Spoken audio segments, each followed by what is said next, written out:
Everybody, get in the Sukkot. Let's shake. Get psyched for the mitzvah. It's all about to wait. Shake, shake, shake.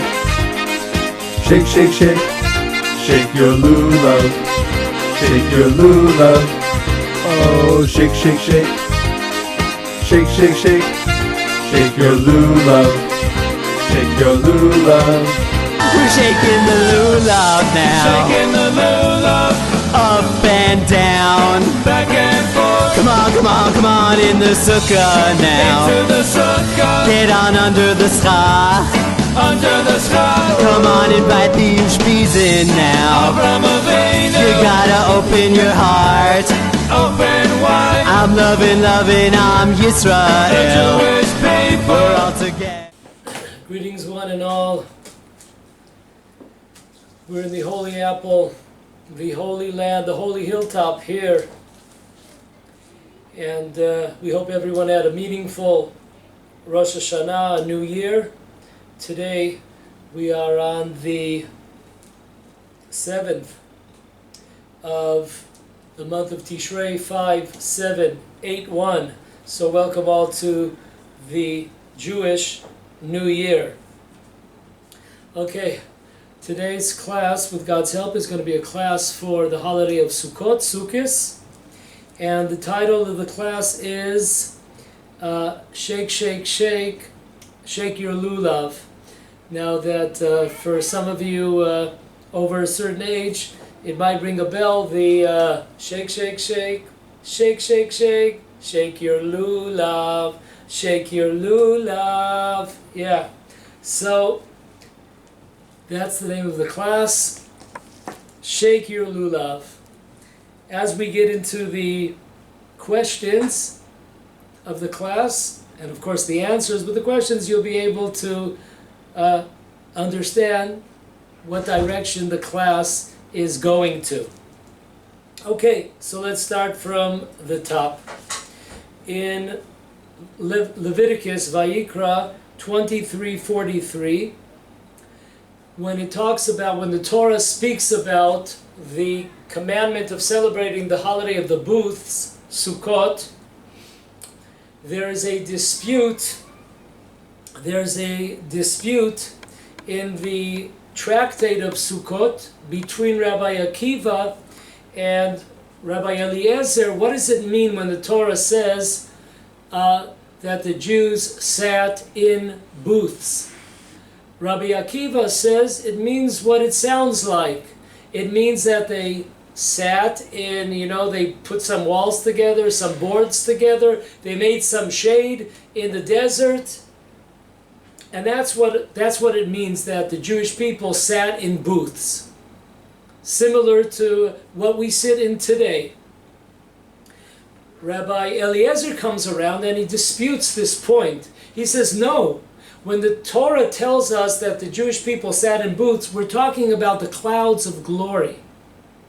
The clouds of glory which protected the Jewish people from all kinds of elements, if it was from snakes, from scorpions, if it was from the harsh weather conditions, if it was for the strenuous mountains, it would straighten the whole area.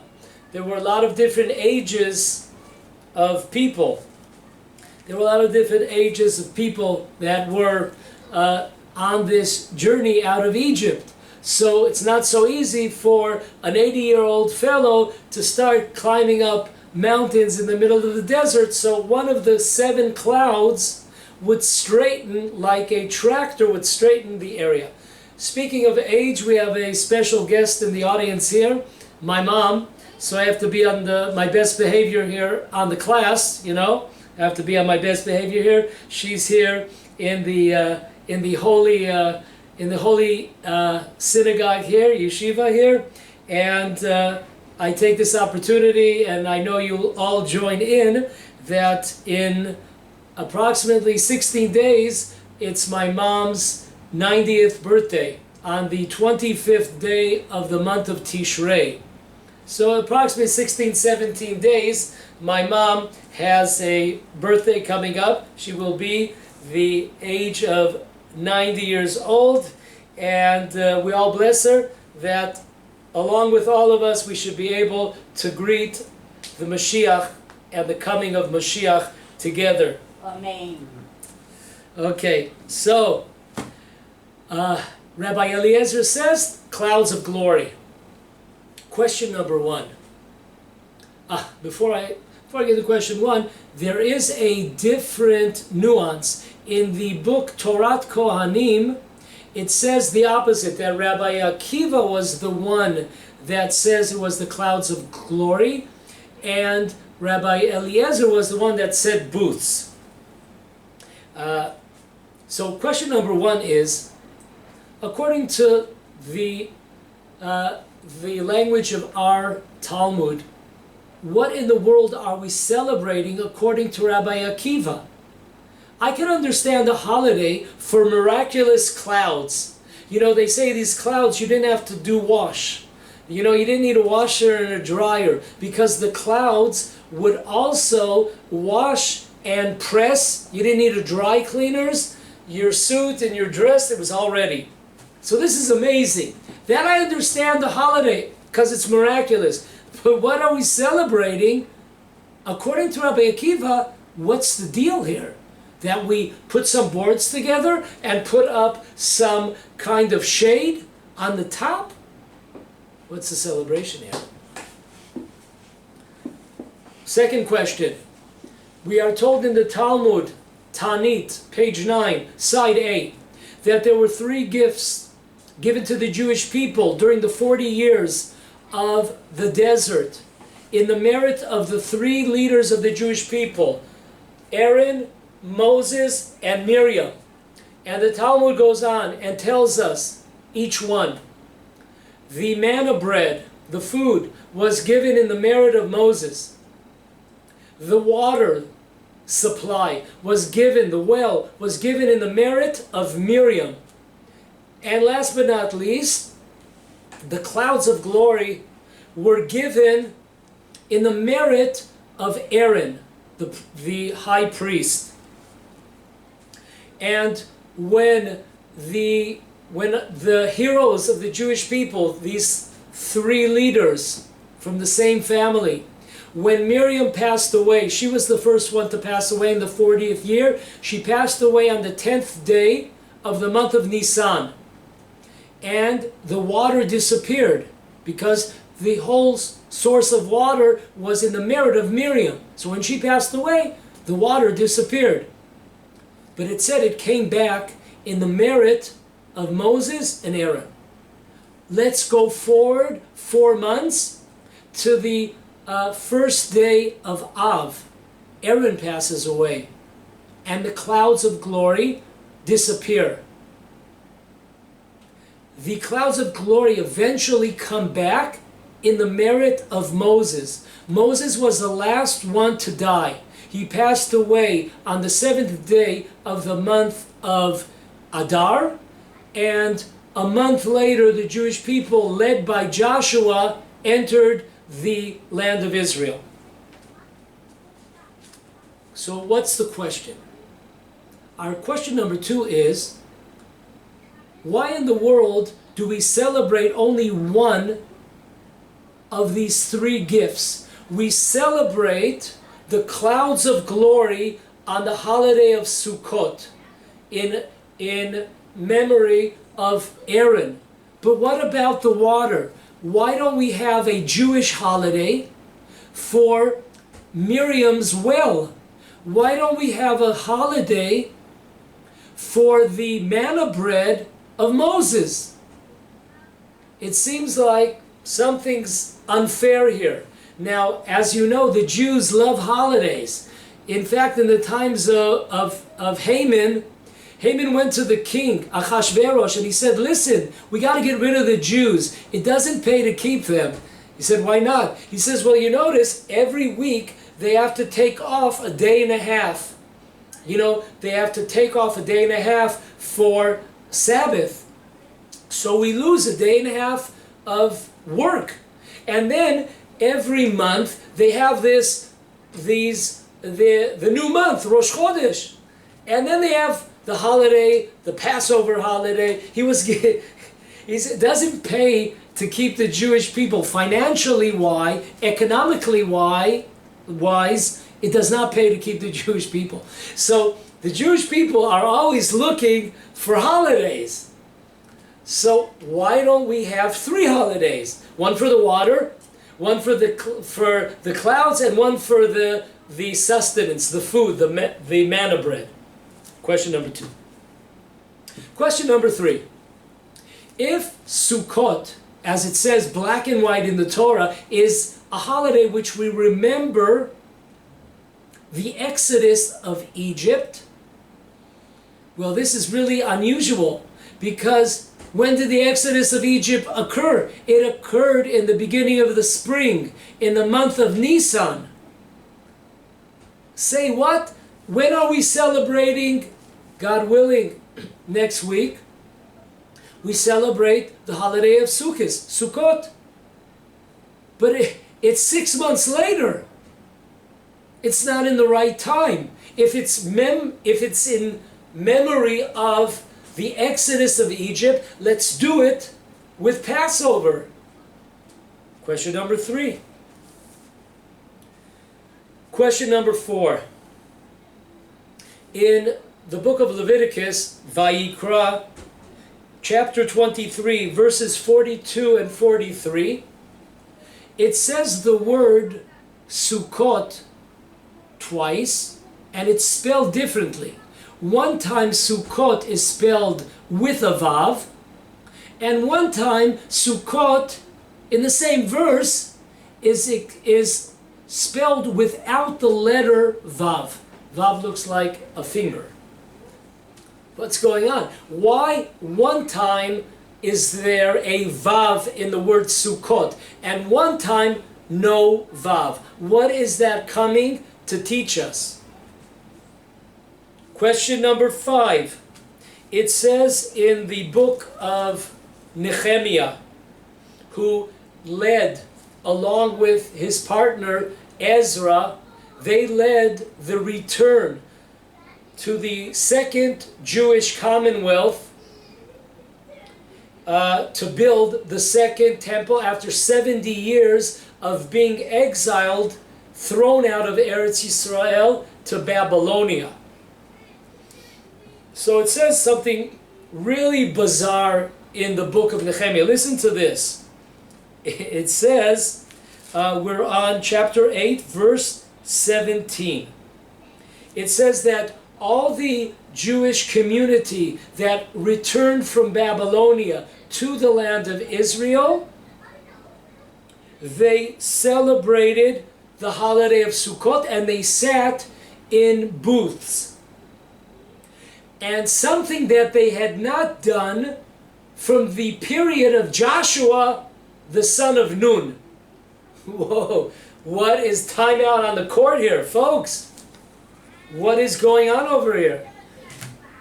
What are we talking about? You want to tell us that the Jewish people in the times of Joshua and all the judges, Samson, Shmuel, King David, Solomon, no one celebrated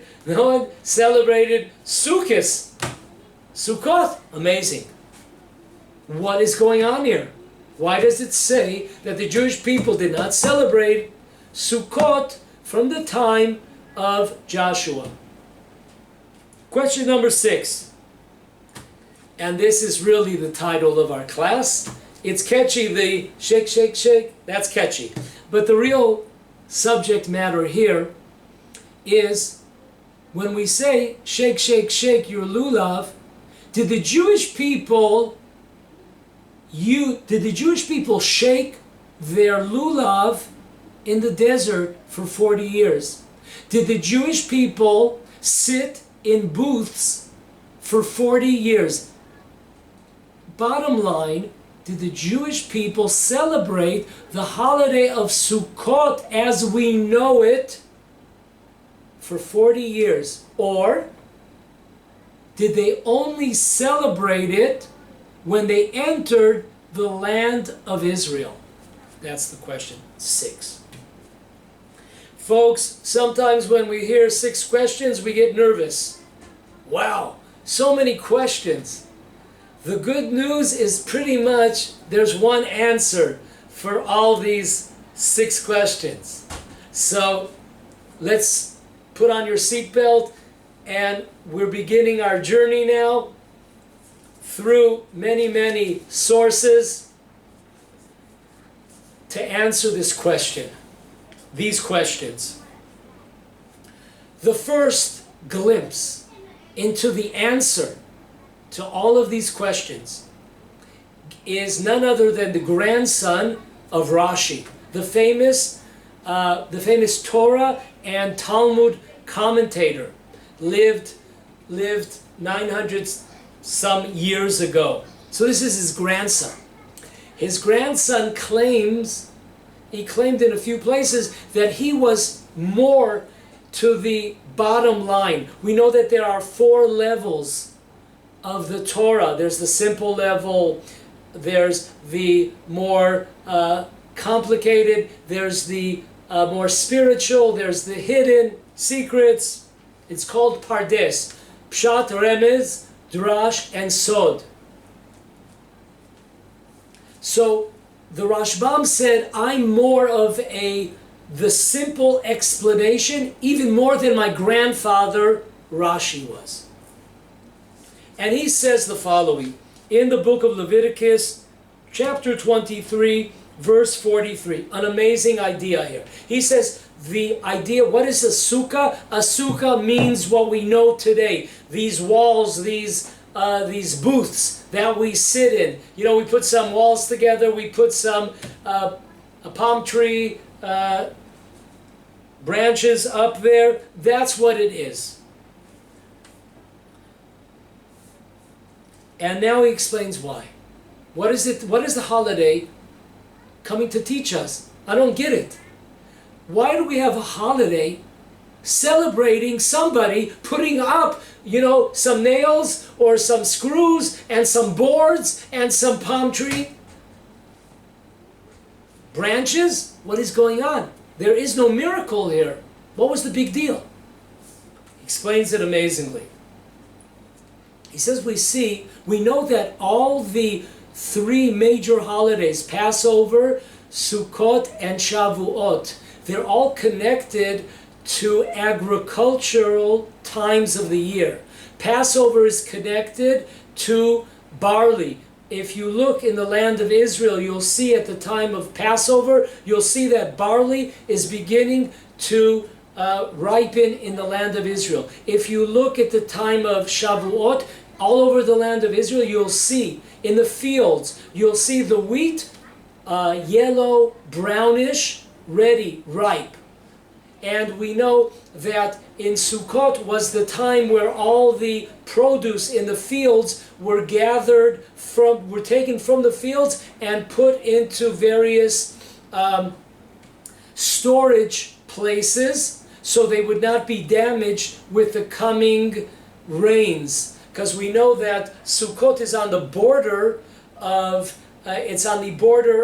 summer, fall. So all the holidays are connected to an agricultural period of the year. So the Rashbam tells us an amazing thing. You know why we're celebrating Sukkot, even though they're simple booths? We're celebrating to remember how great we have it here in Eretz Israel, in the land of Israel. Remember the booths that we sat in the desert, right? Can you imagine? You're sitting in a booth, it's 120 degrees outside, no AC like we have here in the synagogue.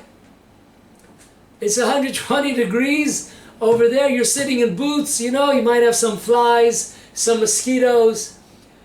Remember the contrast between the 40 years of traveling in a desert and the contrast of the beautiful, lush land of Israel. Look at the produce. Look at the trees. Look at the springs. Look at the mountains. Look at the view. Look at the waterfalls. And the Rashbam goes on. So the holiday of Sukkot is celebrating those simple booths that we built with our own hands. But it's coming to give us an appreciation. Remember how God brought us out of that 40 years in the middle of nowhere. We did not have any homes. We did not have our own inheritance, our own cities, our own agriculture. We had nothing. Remember that. At the time when you gather in all the fruit and vegetables from the fields in the land of Israel, this is the time of Sukkot. This is the time of year that we're doing it. Remember what was. 40 years. You had none of this. And remember, who kept you alive in the desert for 40 years? You didn't have any land. You didn't have any protection. You did not have any homes. Who kept you alive? God. Who is giving you this blessing in the land of Israel? Never say, Kochi ve'otzim yadi. Don't say, oh, I'm such a great, farmer. I'm such a, high-tech person. The success of the land of Israel is not dependent on us. The success of the land of Israel is dependent on the blessing that God gives to us. So that is an amazing idea. The idea of the Rashbam, that the Rashbam tells us that, he gives us a peek here, that the holiday of Sukkot is to appreciate Eretz Israel. Once again, Sukkot is appreciating the land of Israel. Okay. Next up on our journey is an amazing Rokeach. Rokeach lived, the Rokeach lived approximately 900 years ago. He's considered to be a Rishon. He lived in the Jewish year 4996. His name is Rabbi Eliezer from the town of Germaiza. In his book, Laws of Sukkot, chapter 219,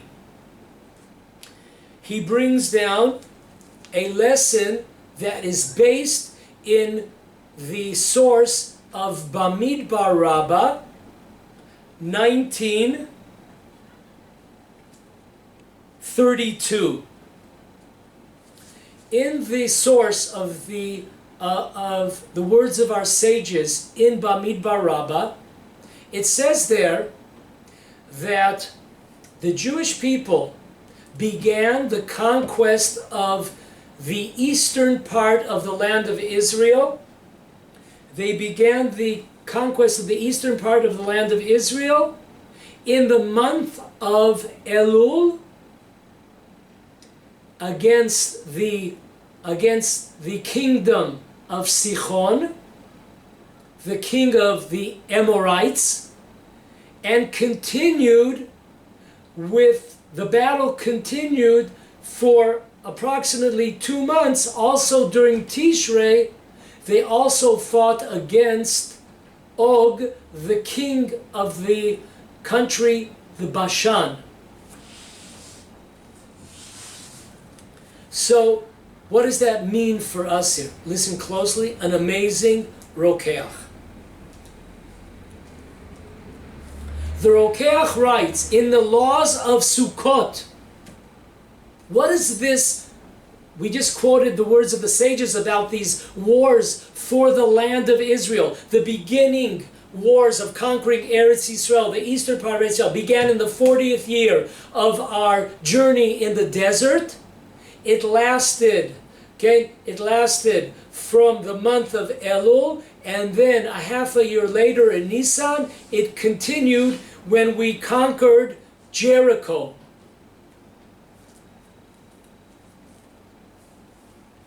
What does this have to do with the holiday of Sukkot, the laws of Sukkot?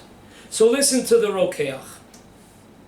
In an amazing Rokeach, he says the following, that the reason why we celebrate Sukkot, booths, not clouds, booths. The reason why we celebrate Sukkot is remembering the miracles that we witnessed in the 40th year when we began the conquest of the land of Israel.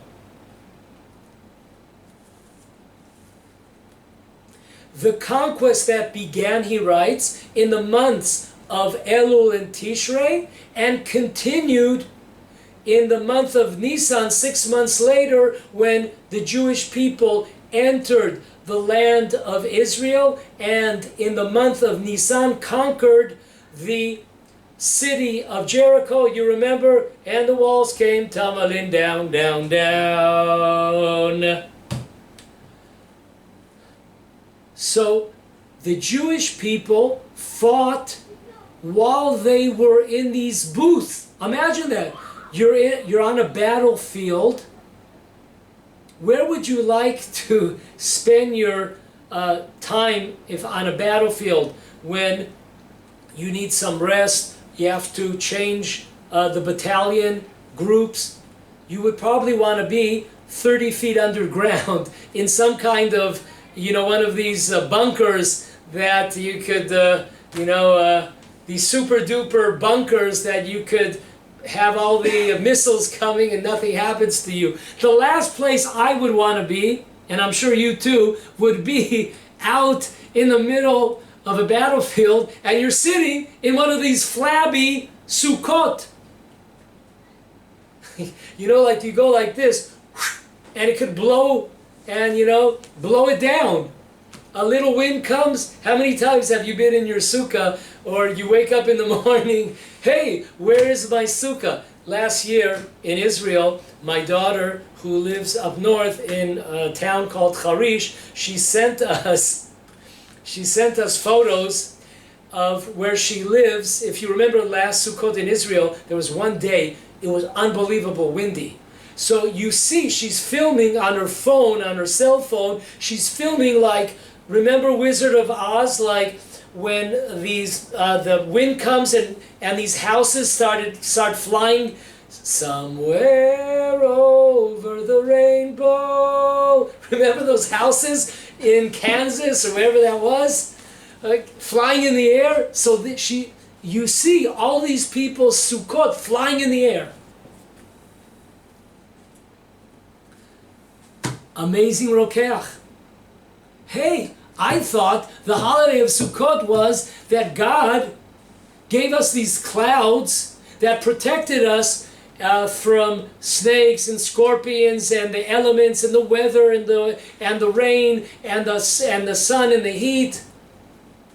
What is going on here? You're telling me that the reason why we celebrate the holiday of Sukkot every single year is to remember the miracles that took place when the Jewish people began fighting for the land of Israel? Whoa, what is going on over here? That means that we kind of X all the 39 plus years that we were in the desert, and we only concentrate on the last half a year when we were in these physical booths, like we know today, the sukkah, you made out of boards, flimsy boards and palm tree branches, and it was a miracle. How could we have been victorious when we had no safe haven? We were out in the open. We were easy targets for our vicious enemies. These were no walkovers. These were no doormats. These two countries, the Amorites and the Bashans, they were strong. I mean, the Torah gives us, our sages tell us, amazing stories about how strong they really were. I mean, these are superpowers. These are China and Russia and America of today. So can you imagine? You have no protection. You're fighting. Your only protection is those boots. You're in hot water.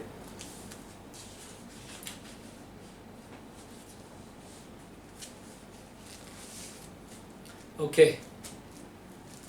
To better understand the words of the Rokeach, we will turn to Rashi on the book of Deuteronomy, chapter 25, verse 18. It says there that we read this twice a year, once during its cycle and once before Purim. It says that the Jewish people were attacked and many fell at the hands of the Amalek nation. Now, we have to call a timeout. Rashi calls a timeout on the court.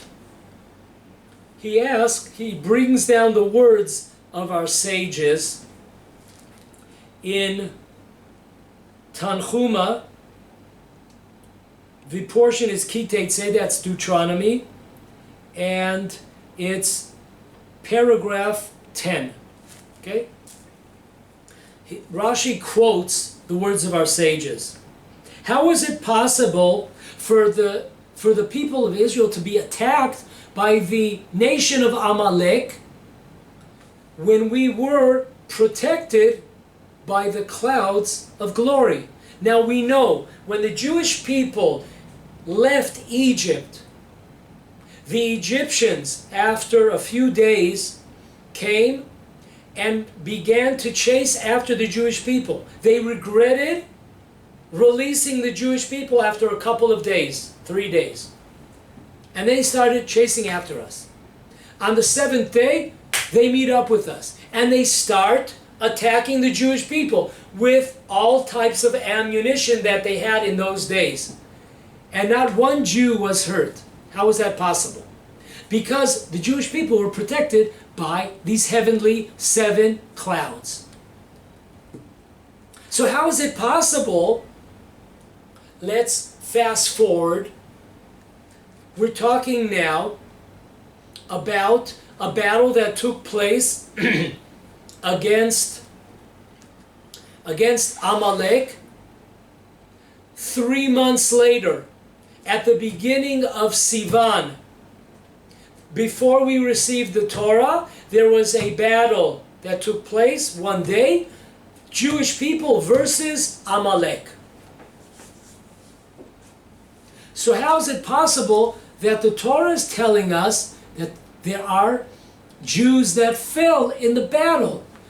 How did they not fall when the Egyptians chased after us? What's going on here?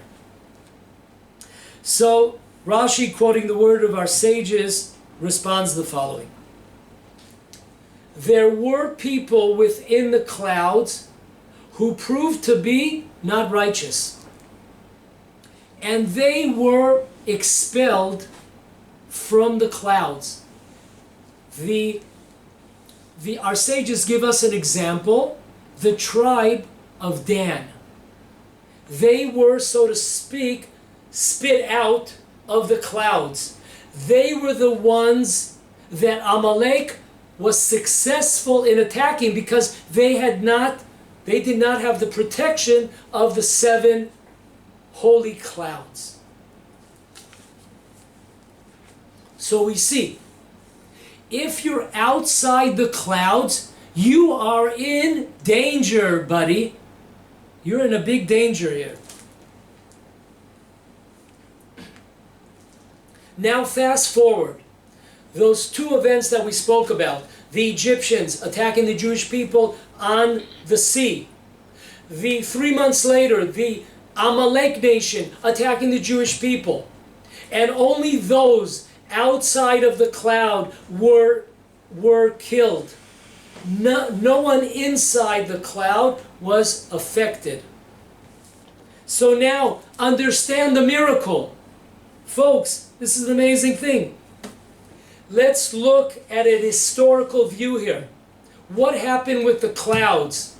Why were the Jewish people in the last half year of the 40th year in the desert, the last half year of that 40th year, why in the world were we fighting while living in booths? What happened to those clouds? Listen up closely. What happened to the clouds of protection? What in the world are we in the most dangerous place in the world? In these flimsy booths. We're going to get killed here. Folks, listen. We said at the beginning of the class, there were 3 gifts that were given to the Jewish people in the desert in the merit of 3 Jewish leaders, Miriam, Aaron, and Moses. And we said, when Aaron died, on the first day of Av, in the end, towards the end of the summer, the clouds disappeared. Now, the Torah does not tell us when they came back. It says that eventually they came back in the merit of Moses, as we explained at the beginning. But doesn't say they immediately came back. So, listen now and understand better what the Rokeach is saying.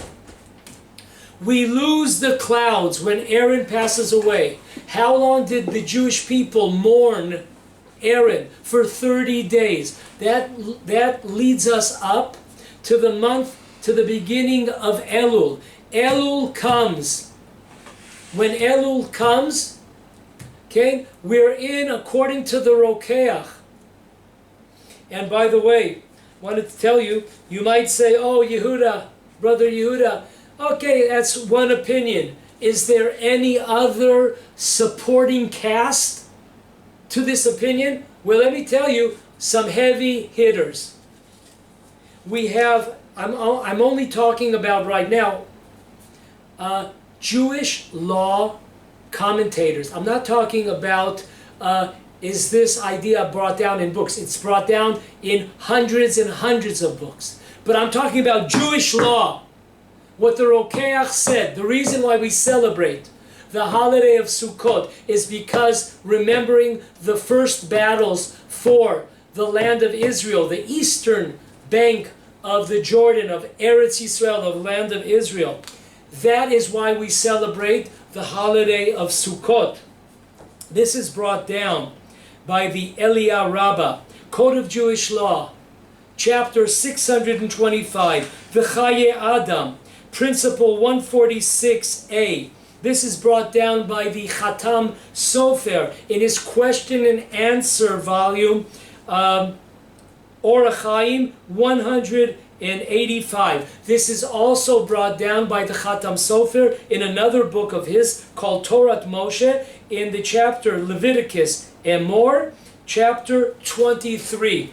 This idea that the miracle of Sukkot was not what we thought. That it was the Jewish people traveling with the clouds of glory. The miracle of Sukkot was that the Jewish people fought the battles of Eretz Israel, beginning a month after the passing away of Aaron, and continuing a half year later in the days of Joshua in the land of Israel. They fought while they resided in booths, and they were victorious. That is the greatest miracle. You have, look today at soldiers. Look how they look like, they look like football players. They have all this padding and all these, knee pads and helmets. The Jewish people fought in these flimsy booths with a little bit of palm tree branches on the top. Amazing.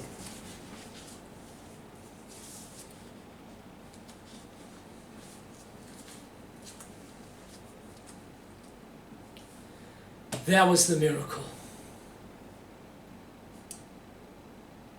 Now we understand. Now we could answer 3 of our questions. With the Rashbam and with the Rokeach, we've already tackled 50% of our questions. Okay, our first question was, why do we celebrate Sukkot according to Rabbi Akiva? Rabbi Akiva says that there was no miracle here. They built booths. Well, that is no miracle, and that's no reason to have a holiday, because you put up some shade in the desert. There's not many holidays that we have because people put up shade in booths in a desert. You want to stay alive? You know, staying alive, staying alive. Oh, oh, oh, oh, staying alive. You gotta stay alive. No, but now we understand, Rabbi Akiva. It was a miracle. It was a tremendous miracle. The Jewish people fought superpowers of those days when they were in these booths and they were open to enemy fire. They weren't underneath the ground. They weren't in bunkers. Unbelievable. They were open to any attack 24/7. That was our question number 1. Question number 2. We said, how come we only celebrate one of those 3 gifts? We only celebrate the clouds of glory during the holiday of Sukkot. We don't celebrate the holiday for Miriam when we received in her merit water for 40 years. You can't live without water. Why don't we celebrate a holiday for Moses and the manna bread? You can't live without food. No, we only celebrate, we said we only celebrate one holiday out of 3. That doesn't seem fair. Now we have the answer. We're not celebrating any of those gifts. We're not celebrating the clouds. We're not celebrating the manna bread. And we're not celebrating the water. What are we celebrating? We are celebrating the fact that when we began in the 40th year to liberate the land of Israel from the occupation by the nations of the world, we had miraculous victories when we were outnumbered, plus we were sitting in booths, flimsy sukkot of these wooden huts. So we don't celebrate any of those gifts because we're celebrating these huts, these booths. Our third question was,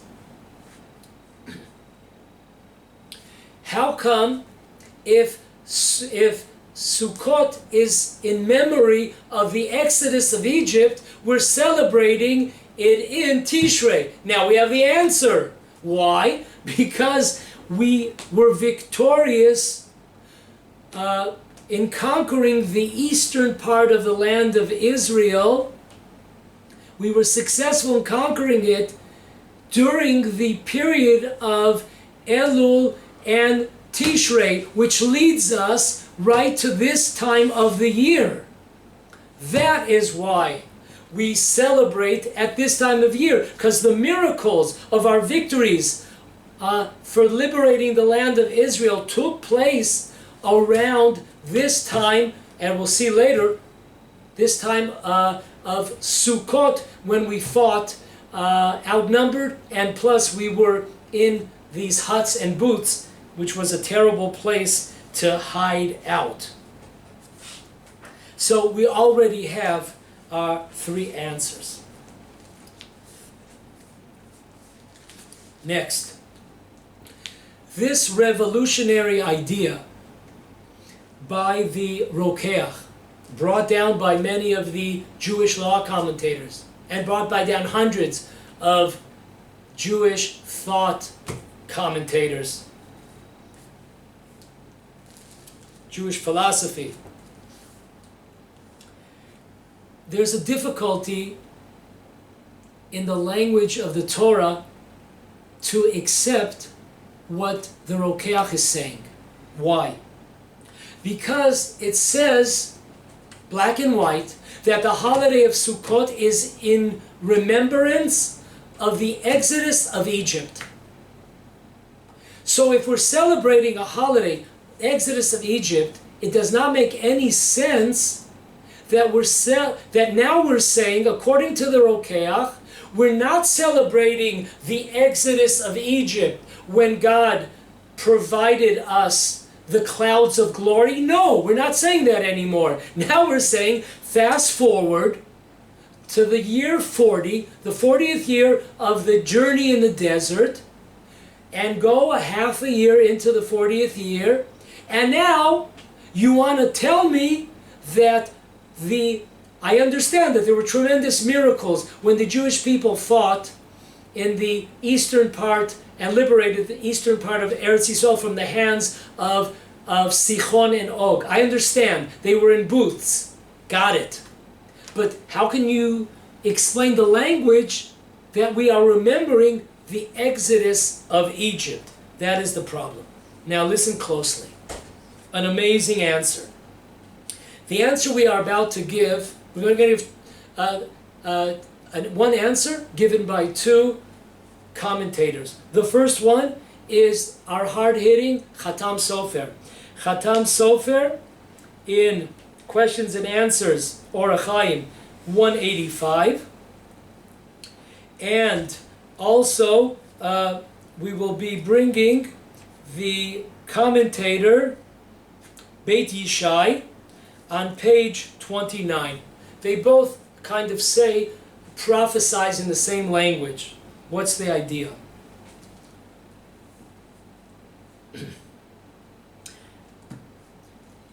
The Khatam Sofer and the Beit Yishai come by and say the following. What was the purpose of leaving Egypt?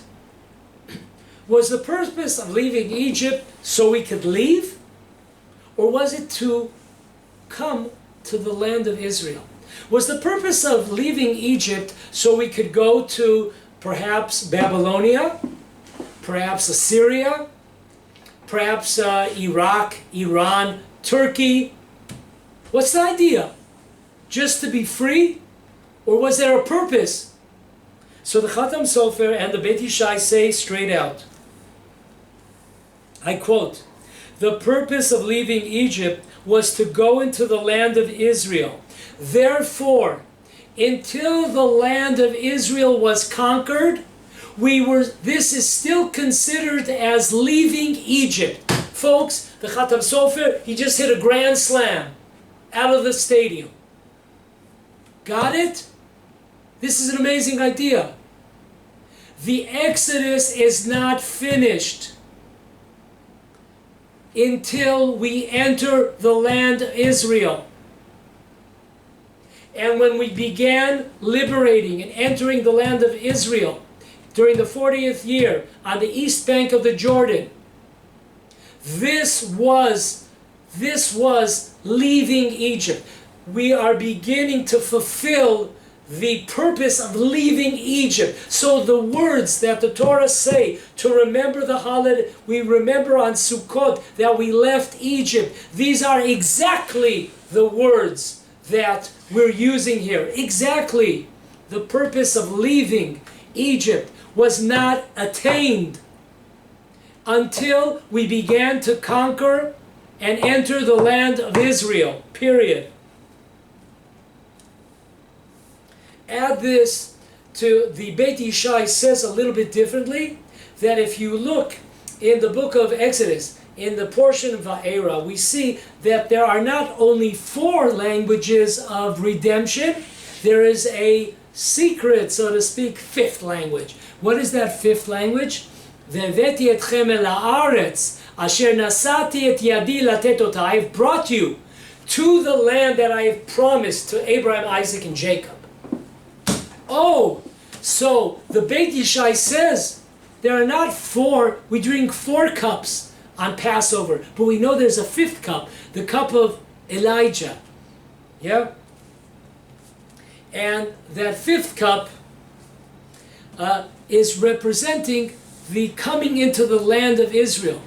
So the Beit Yishai says straight out, until we entered the land of Israel, we were not redeemed. Amazing point. I always thought that we were redeemed when we left Egypt, or at least when the Egyptians drowned on the 7th day of Passover. Then it was all over. I thought we were redeemed. No. According to the Khatam Sofer and Beit Yishai, the redemption was not complete until we began to enter the land of Israel, which took place at the time, in this month of Tishrei, at the time of Sukkot, of Rosh Hashanah, Yom Kippur, and Sukkot. This is really amazing because we all know there's a famous Nachmanides, Ramban. Nachmanides writes that, by the way, I told you my mom's here, she lives on the street of the Ramban, Nachmanides. So it's only, you know, we have this divine message coming here that she's here today with us. So not the street, but Nachmanides, he writes that the Jewish people were considered to be redeemed only after the tabernacle was erected 1 year after our leaving of Egypt.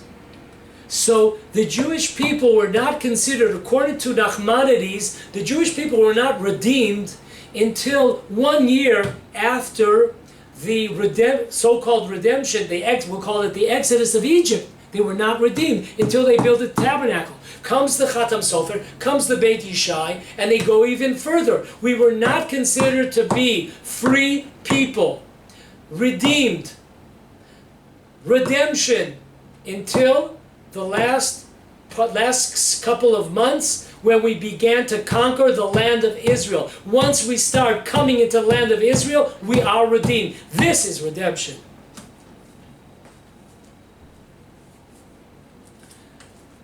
Did Israel, we ask, did our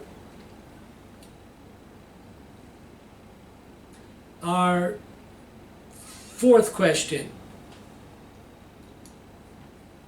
we asked, did the Jewish people celebrate Sukkot in the desert? The answer is an amazing answer. I'm just going to give a few verses, and then I'll just give you the sources to look up. They all say pretty much the same idea. But this is an amazing thing. You have to open up a book. Wherever you are, take a break, put me on hold, and take a break and get out a Tanakh, get out a Torah. We are in Leviticus. We are in chapter, where are we here? It's good they give no chapters here in English. 23. Yes. 23, easy to remember. No, excuse me. 23:33. Okay, God spoke to Moses, telling him to speak to the Israelites as follows. The 15th of this 7th month shall be the festival of Sukkot to God, lasting 7 days. The first day shall be sacred holiday, when you may not do any service work. For 7 days then you shall present a fire offering to God. The 8th day is a sacred holiday, to when you shall bring a fire offering to God. It is a time of retreat, when you may not do service work. And then there's a break, there's a timeout. Talks about other things. And then 2 verses later, folks, listen to this. On the 15th of the 7th month, when you shall harvest the land of Israel's grains, you shall celebrate a festival to God for 7 days. The first day shall be a day of rest, and the 8th day shall be a day of rest. On the first day you must take for yourself a fruit of the citron tree, an unopened palm frond, myrtle branches, and willows that grow near brooks. You shall rejoice before God for 7 days. During these 7 days, you shall celebrate to God. During these 7 days, you must live in huts. Everyone included in Israel must live in such thatched huts. This is so the future generations will know that I brought Israel out of Egypt in huts. Folks, comes the book, an amazing, the Torah. And he just, amazing Torah. He says, I don't get it. Every Jewish holiday in the Torah, it tells us the historical background to the holiday. It tells us the agricultural connection. It tells us the spiritual, what the commandment or commandments during that holiday. It says by Passover, you must eat matzah, unleavened bread. It doesn't take a break for 2 verses and come back after a commercial break. What's going on over here? Why did the Torah separate the holiday of Sukkot? On the first verses that we read, it says that the first day and the 8th day are holy. You shall not do any service, any work. And then a few verses later, it takes a break and then comes back and tells us to take the 4 species and live in huts. Tell us in one shot. Listen to this. Amazing reason. This comes to teach us that there is a tremendous difference between Sukkot in the desert and Sukkot in the land of Israel. When God spoke to Moses in the desert for 40 years, folks, the Jewish people did not celebrate the holiday of Sukkot as we know it. They did not sit in booths. They were sitting in either clouds of glory or booths. They didn't need to be remembered. They lived it. And number 2, they did not take the 4 species for 40 years when they were in the desert.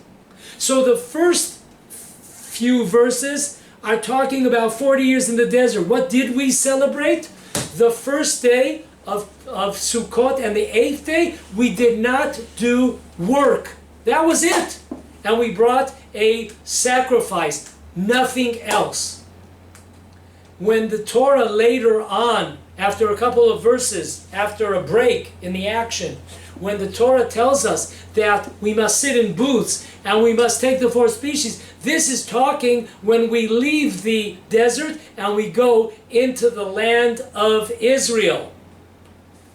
Amazing thing. So once again, the holiday of Sukkot is a holiday that to show appreciation for coming in to the land of Israel. This is a tremendous new light on the holiday, something that we've missed so many years of our life. So that's what he tells us, that the holiday of Sukkot only kicked in when we came into the land of Israel. The holiday that we know today, only when we came into the land of Israel. Who says this also? Mark these down. We have the More Nevuchim on page 400. Next, we have the Tzitz Eliezer, a tremendous Torah giant who passed away some 15 years ago in the land of Israel. He was a tremendous Torah giant, and he has about 24 question and answer volumes over the years. The Maimonides in More Nevuchim is chapter 43. So if you don't have to have my edition, you're okay. You're chapter 43. The Tzitz Eliezer,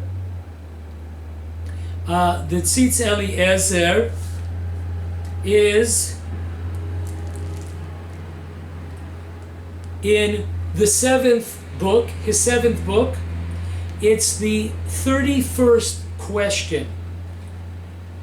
When you find that source, he brings in, amongst others, you look there, he brings in other proofs to support this view that the Jewish people did not. You got it right, you heard it right. You don't have to clean out your ears with those Q-tips. The Jewish people did not celebrate the holiday of the booths.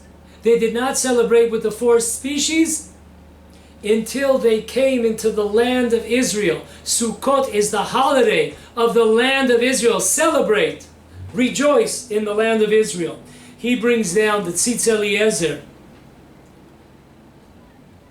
He brings down by, I forgot to say, the Torah, our first source, when he points out the separation of the verses. He lived approximately 150 years ago. His name is Rabbi Menachem Taksin, Torah, on volume 3, page 64 of his Torah.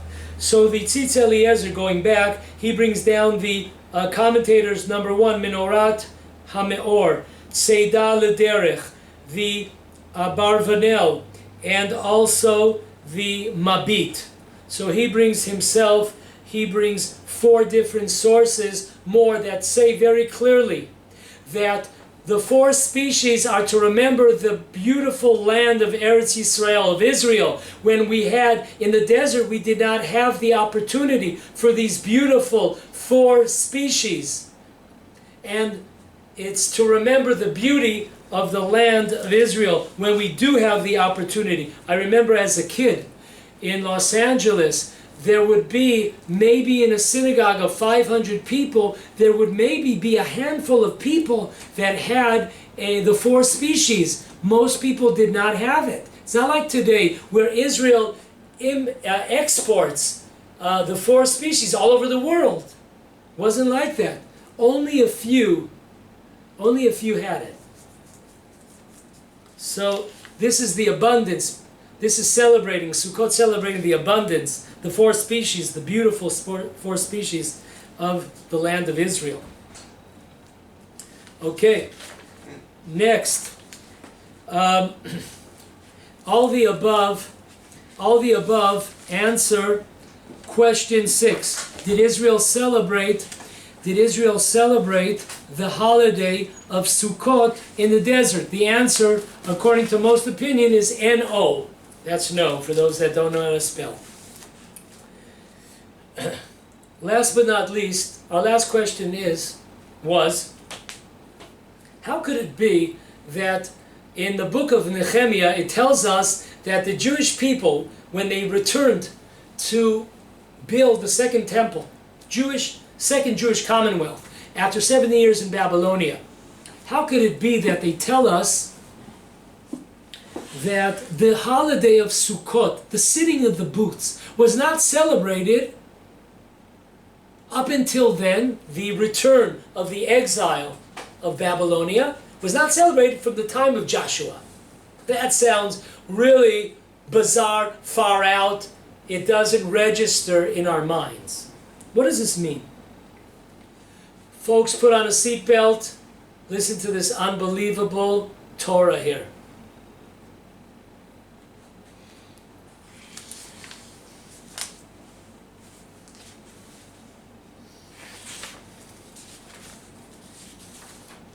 Here we go. It says, in the words of our sages, Bamidbar Rabbah 22:6. Joshua lived how many years? 110. His mentor was Moses. Moses lived 120 years. Why didn't he live like his rabbi, his mentor, his guide, his coach? Today we would call him a coach. So an amazing lesson. Listen to this closely. Open your hearts.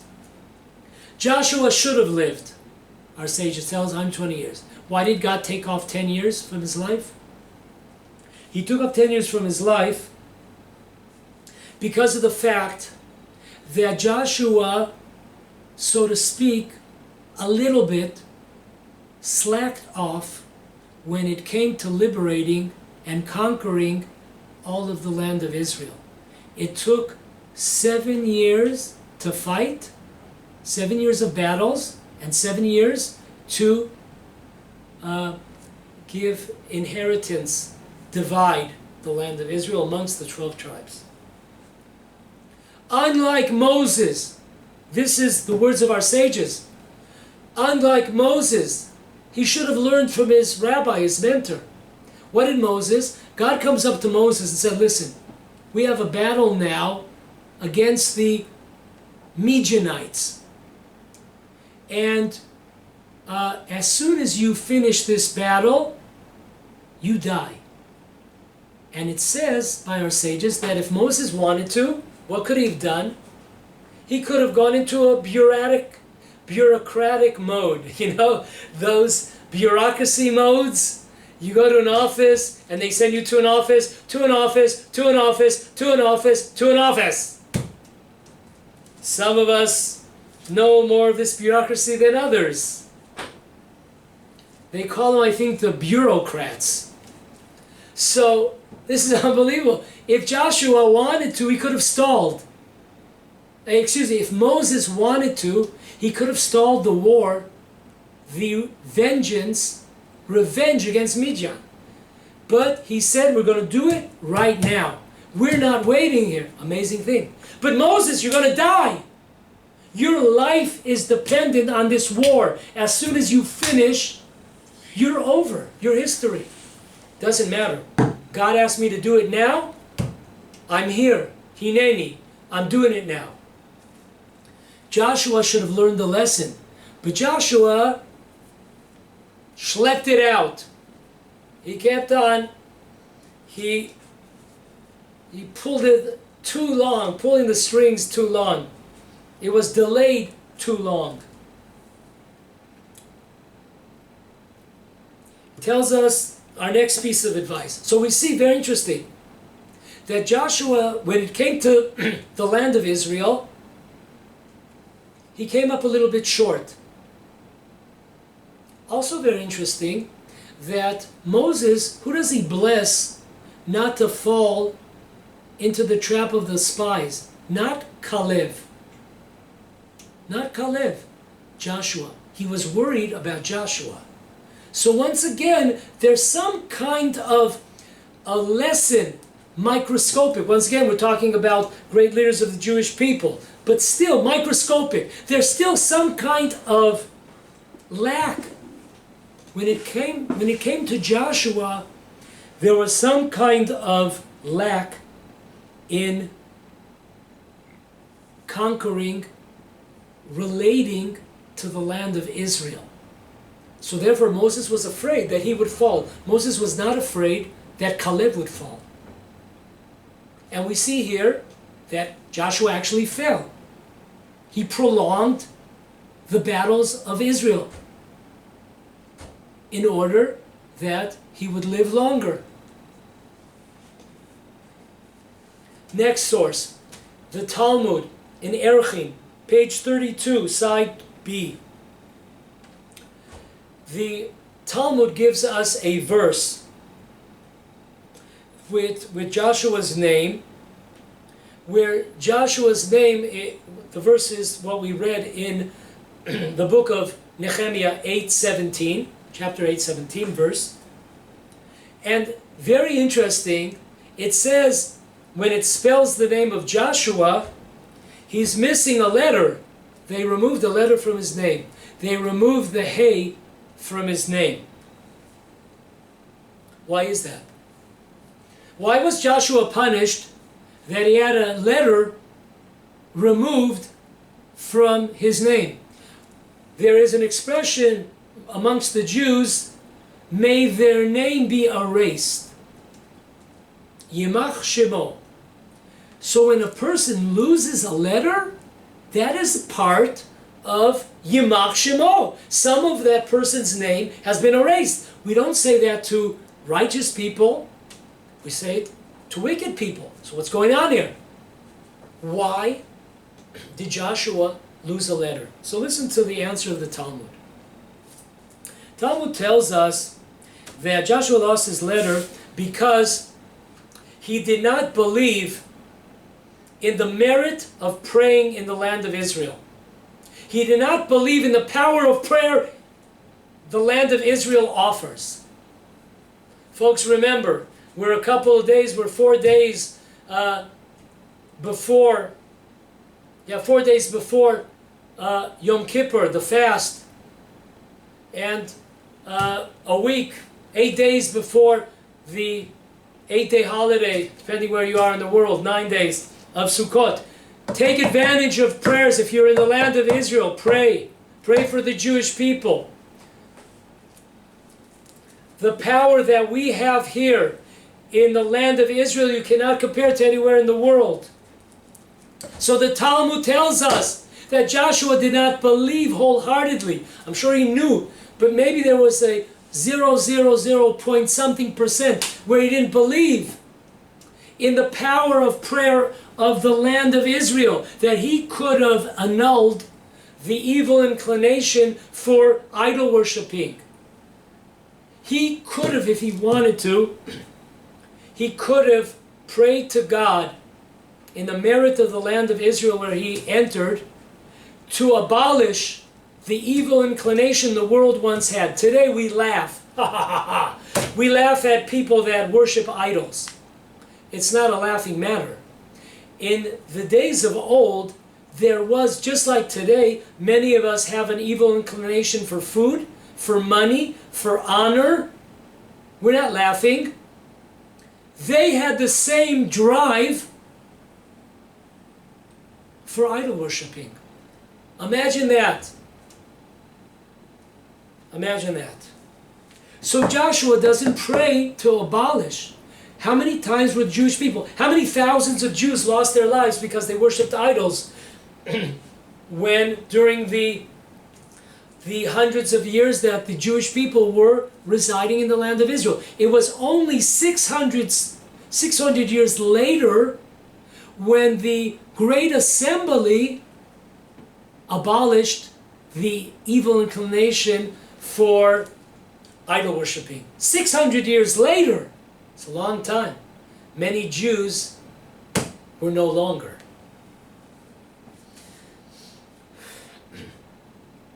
Folks, comes the two commentators. One is the Marsha on this Talmud, on this Gemara in Erchin, and the other one is Tzon Kedoshim on this page 32, side B. Listen closely to the words.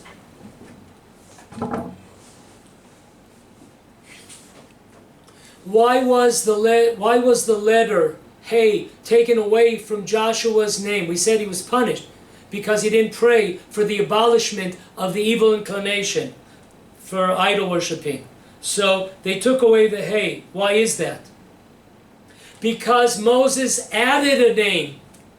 Moses added a letter, to Joshua. Joshua is not called Joshua at his birth. He was called Hosea. Only Moses came and added a Yud, became Yehoshua. So Moses blessed him that you should be saved. This Yud should save you from sinning against the land of Israel and believing the spies. This little Yud I'm adding to your name should protect you not to fall into the trap of speaking against the land of Israel. But because Joshua did not believe in the power of prayer in the land of Israel, he no longer deserved that letter of the land of Israel. So why? The obvious question is, why didn't they take away the Yud? Take away the Yud. Why'd you take away the Hey? Think about it. If God would have taken away the Yud from Joshua's name, he would have been left with the name Hosea. That is his name. We would not have understood that he was punished. We would just have said, he has two names. One is Hosea and one is Yehoshua. There's Avram and there's Avraham. There's Jacob and there's Israel. Can't do that. We want people to understand that something happened here. Something major happened here. When Joshua did not pray to abolish the evil inclination, he did not trust, the Talmud tells us, he did not have trust in and understand the power of prayer in the land of Israel. So therefore, we can't take away the Yud. But folks, we actually did take away the Yud, because we know the numerical value of Yud is 10. How many years was Joshua punished for not conquering speedily the land of Israel? 10. Yud. So God, so to speak, he left him the Yud, but he really took it away, because he took 10 years of his life. And now, we took away the Hey, so now, you would not think if we just took away the Yud and left the Hey, there would be no, you wouldn't see any difference. Hoshea is his name. So therefore, they took away the Hey. Now the Yud means nothing. Why? Because Moses gave him a blessing. He said, Yud and letter Hey should save you. These two letters will save you from the sin of the spies. Yud and Hey is the name of God. Hey by itself, or Yud by itself, is nothing. So Joshua had God's name removed from his name. Yud K. Now he was left just with the Yud, but the Hey was taken away. So that is those. So folks, we asked the question, how could the Torah tell us that the Jewish people did not celebrate the holiday of Sukkot? They did not sit in booths from the time of Joshua. It can't be. And the Talmud itself says, it's not don't take it literally. But that's for another class. But the point here is an amazing thing. We see that the Torah wanted to remind us via the holiday of Sukkot that Joshua was lacking when it came to the land of Israel. What's the connection? It's the whole connection. The whole reason that we celebrate Sukkot, as we've gone over the last hour and 10 minutes, is it's the celebration of the land of Israel. So if Sukkot is celebrating the land of Israel, as we said, Sukkot was not celebrated in huts in the desert for 40 years. Sukkot was not celebrated with the 4 species for 40 years. Only when we came into the land of Israel, because it is the holiday. Sukkot is the holiday, the celebration of the land of Israel. So therefore, if God wants to give us a clue to the downfall of Joshua, he connects it to the holiday of Sukkot. That the Jewish people at the time of Joshua did not celebrate Sukkot. Joshua, they didn't celebrate Sukkot? Of course they celebrated Sukkot. But because he lacked in the holiday of Sukkot, is the holiday of Eretz Israel. So if you're lacking in Eretz Israel, you can't celebrate the holiday of Sukkot. You're missing part of the puzzle here.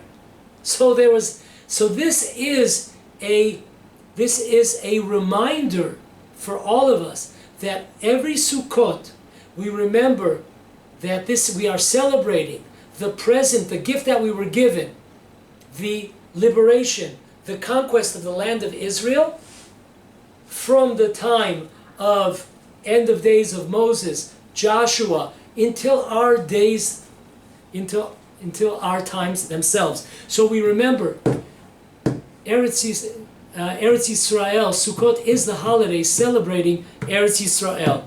And we always remember that because Joshua was lacking in the conquest of the land of Israel, and he was lacking in the belief in the power of prayer of the land of Israel, therefore we mention that he did not celebrate the holiday of Sukkot equals Eretz Israel properly. That's the idea. Dearest friends, I want to leave you with the last diamond, with the last gem. Remember this, it's really amazing. This I just received last night.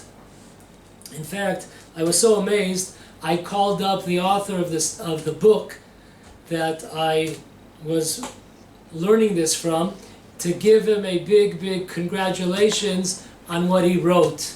This to me was like the cherry in the cake. And it was a funny conversation for another time, but he didn't speak English or Hebrew, and I don't speak Yiddish, so it wasn't an easy conversation. But anyways, he writes in his book called Ele Hem Mo'adai, These Are My Holidays, pages 41 to 48. He goes into, he brings many sources to try to understand when did the clouds return. The Talmud tells us that eventually they return, but it doesn't say when. He does the calculations. Now this, okay, this is an amazing thing. So we see here that number one, the reason why, according to the Gra, the reason why we celebrate the